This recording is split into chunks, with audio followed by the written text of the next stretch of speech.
Tara at alamin natin ang mga bansang may pinakamalaking pabuya para sa mga nagwawagi ng gintong medalya sa Olympics.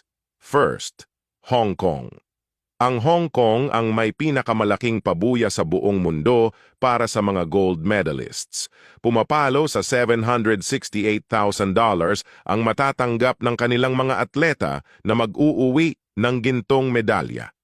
Kaya naman kahit kakaunti ang mga nananalo, siguradong sulit na sulit ang kanilang pagsisikap. Second, Singapore. Sunod sa Hong Kong ang Singapore na nagbibigay ng $737,000 o halos ₱1,000,000 Singaporean dollars para sa mga gold medalists. Talaga namang malaki ang halaga ng suporta ng bansa sa kanilang mga atletang lumalaban para sa karangalan.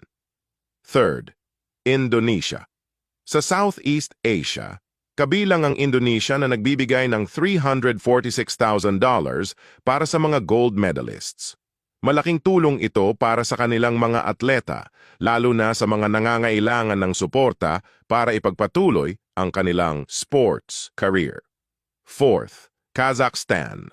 Hindi rin pahuhuli ang Kazakhstan na may pabuya na $250,000 para sa mga mananalo ng gintong medalya.